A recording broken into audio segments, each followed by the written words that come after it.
All right, welcome back. Amidst the escalating conflict in West Asia, thousands of Indians have been returning home as flight operations across several Gulf countries remain disrupted. Around 10,000 Indians have managed to return to India in the last 3 days through special and non-scheduled flights arranged from different Middle East airports. Many of these passengers were tourists, workers and students who were stranded after major regional airports shut down due to the conflict. Overall evacuation efforts have also intensified, with over 52,000 passengers already flown back to India on nearly 280 flights operating from alternative airports across the region. However, the crisis is far from over. Around 12,000 Indians are still seeking evacuation, while nearly 3,000 Indian students remain stranded in Iran, where many are studying medicine and waiting for special evacuation arrangements by the government. Joining us at this point in time is Shubhi Jain. She's returned from Dubai. She's currently in Pune. Shubhi, I hope you can hear me. Yeah, hello, sir. How are you doing? I'm good, Shubhi. Thank you for asking, and thank you so much for joining us. And we are happy that you have returned home safe and sound. But tell us, how was this experience? Was it something that you would like to forget, or do you think that there was support from the UAE government as well as the airlines in getting you back home safe? So, first of all, my experience staying in Dubai was completely fine because even though there was a situation where we were able to listen to the bombarding sounds, however, it was a bit threatening because whenever we used to receive the alarms for national security, this was something which was unusual. And of course, for the first time when we heard it, we were in a panicky situation, but then later we got used to it. Coming to the security, the life in UAE was going normal. People were going to the offices. A lot of tourist places were open when it was the first day. We tried our best to stay indoors, but when in the evening, when I went out to get the medicines, I saw that the situation is normal. Burj Khalifa was having the light and sound show as usual. It was happening. The president himself has visited Dubai Mall at 9 o'clock in the evening, giving the assurance to the public that yes, they are safe.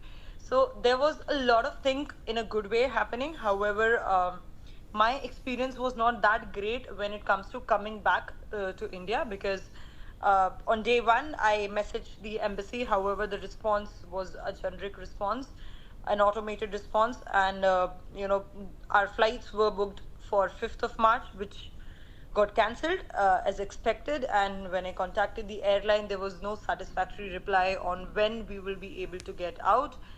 So we decided to choose Oman border as our way to get out of the country. So we applied for the visa, and thankfully within 5 hours, I got the approval for Oman tourist visa, and I, along with my family, had to take a cab because on all the buses that goes from Dubai to Muscat International Airport were completely full. In a single click, as soon as I was trying to book, it was getting full, and there was not a proper information given on internet.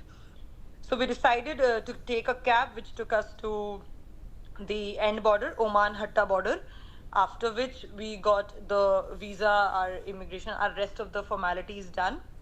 After which we managed to get a bus which was standing right there, and that took us to Muscat International Airport. There was a bit of inconvenience because nobody was knowing English, nobody was knowing Hindi. It was difficult to communicate because there was no formal medium or even the hoardings that tells you what needs to be done and what not to be done. But then 1 hour before reaching the airport, I booked the flight, whichever was available anywhere in India, irrespective that I wanted to go to Pune. My parents wanted to go to somewhere else, but we decided to book the flight, whichever is available.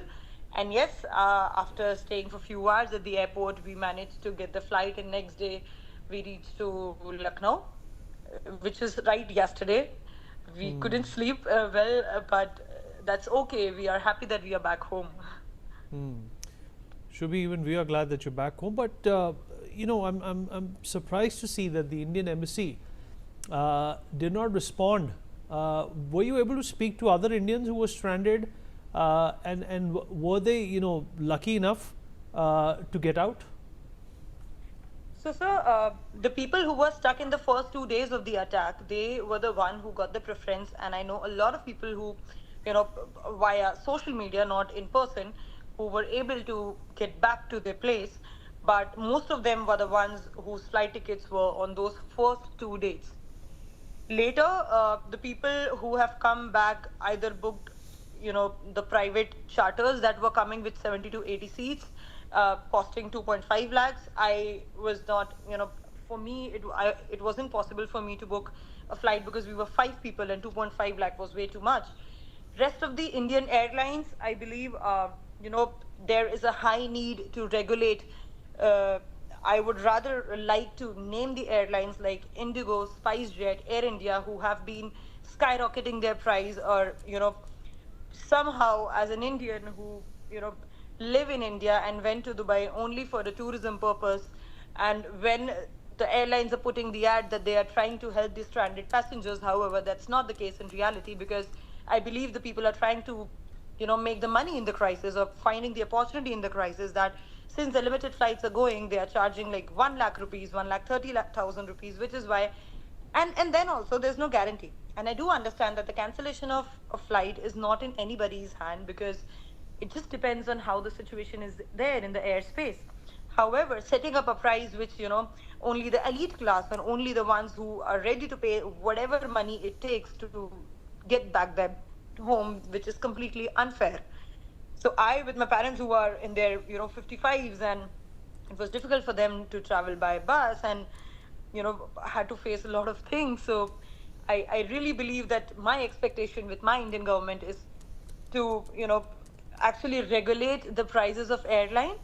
We do understand that the situation has not reached to the extent where the rescue operations needs to be taken, and I believe a person who is self-sufficient to travel to Dubai can actually afford to stay maybe for a few days and can have a normal flight. But a person who booked a flight for 15,000 cannot book a flight for 1,50,000. This is what I would like to say. And when it comes to coming to the you know uh, embassy, I mean, getting the information from embassy, I'm so sorry, I'm not satisfied. I, by God's grace, have good amount of followers on Instagram, and I'm the first day when the attack happened and when the panic was happening in India all over, when I was getting the calls from my relatives, I was the one who made the video that you need to actually message on this particular number. This is the website for Consulate General of India. This is the website for Indian Embassy. But then later, after 2 3 days, I myself was the one who was not very happy with what was happening. I mean, there was no contact, there was no message came from the embassy to know about her well-being, or to address her, or to tell us, where to stay, what to eat, and everything. And yeah, I have come safe to India, but all because of myself. And there was not even a second person who has helped me to come back to India. Rather, the people I was knowing in Dubai were helping me by offering their stay, by offering their home for free. But that is all because of your own relation with them. But there was no, I would say, government help given. Shubhi, I appreciate your candor and your honesty, and we are happy that you are back. And thank you so much for narrating your story. You're very brave. Thank you so much for taking out the time and speaking with us. Thank you, sir.